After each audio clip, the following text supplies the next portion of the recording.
দায়িত্ব ছাড়ার শেষ মুহূর্তে আবেগঘন বার্তা দিলেন ছাত্রদল সভাপতি রাকিবুল ইসলাম রাকিব ও সাধারণ সম্পাদক নাসিরউদ্দিন নাসির। বৃহস্পতিবার রাতে গুলশানে বিএনপির চেয়ারম্যানের রাজনৈতিক কার্যালয়ে প্রধানমন্ত্রী তারেক রহমানের সঙ্গে বিদায়ী সাক্ষাৎ করেন ছাত্রদলের শীর্ষ ৫ নেতা। সাক্ষাতের পর আলাদা আলাদা আবেগঘন ফেসবুক বার্তায় ছাত্রদলের শীর্ষ এই দুই নেতা জানান বিদায়ের বার্তা। মহান আল্লাহর প্রতি শুকরিয়া ও তারেক রহমান খালেদা জিয়ার প্রতি কৃতজ্ঞতা জানিয়ে রাকিব লেখেন, অনেক বেশি সম্মান ও সৌহার্দ্যপূর্ণ পরিবেশে তার জীবনের শ্রেষ্ঠ অধ্যায়ের পরিসমাপ্তি ঘটতে চলছে। একই সঙ্গে মির্জা ফখরুল ইসলাম আলমগীর সহ বিএনপির শীর্ষ নেতৃত্ব ছাত্রদলের সাবেক নেতাদের সহযোগিতার কথা শ্রদ্ধার সাথে স্মরণ করেন এই নেতা।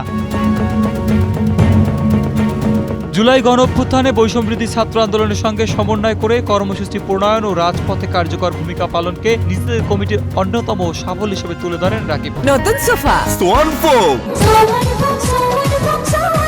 সোয়ান গ্রুপের একটি পণ্য। ৫ আগস্টের পর শিক্ষা প্রতিষ্ঠানে শত শত মব মোকাবেলা, সামাজিক যোগাযোগ মাধ্যমের ধারাবাহিক বুলিং উপেক্ষা করে নেতৃত্ব দেওয়ার কঠিন অভিজ্ঞতার কথাও জানান তিনি। এদিকে সাধারণ সম্পাদক নাসির লিখেন, দীর্ঘদিনের ত্যাগ ও সংগ্রামের কথা। অনিলবনে বিএনপির দুঃসময়ে রাজনৈতিক পথ চলার শুরু হয়েছিল উল্লেখ করে নাসির লেখেন, প্রায় ১৭ বছরের সংগ্রাম, ত্যাগ, নির্যাতন, গুম খুনের ভয়াবহ বাস্তবতার পাশাপাশি জুলাই আগস্টের আন্দোলনকে নিজেদের দায়িত্বকালের সবচেয়ে কঠিন অধ্যায় হিসেবে উল্লেখ করেন।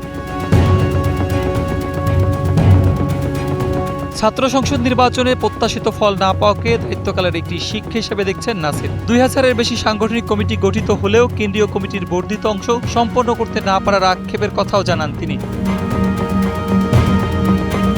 সাফল্যকে ব্যক্তিগত কৃতিত্ব হিসেবে না দেখে নেতাকর্মীদের সম্মিলিত প্রচেষ্টার ফল হিসেবে দেখছেন এই দুই শীর্ষ নেতা। বিদায়ের সময় তাই নিজেদের ভুল ত্রুটির জন্য ক্ষমা প্রার্থনা করেন। নাসির বলেন, পথ থেকে বিদায় নেওয়া যায়, কিন্তু আদর্শ, ভালোবাসা ও সহযোদ্ধাদের কাছ থেকে নয়। রাকিব জানান, নতুন কমিটিকে সাদরে গ্রহণ করার আহ্বান। নতুন জীবনের শুরুতে নিজেকে আরও পরিশুদ্ধ, মানবিক ও সৎ মানুষ হিসেবে গড়ে তুলতে চান তিনি।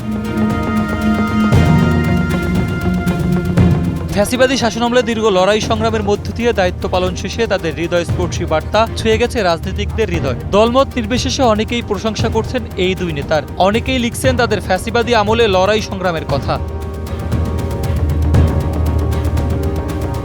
সাইফুল ইসলাম, এনপিবি।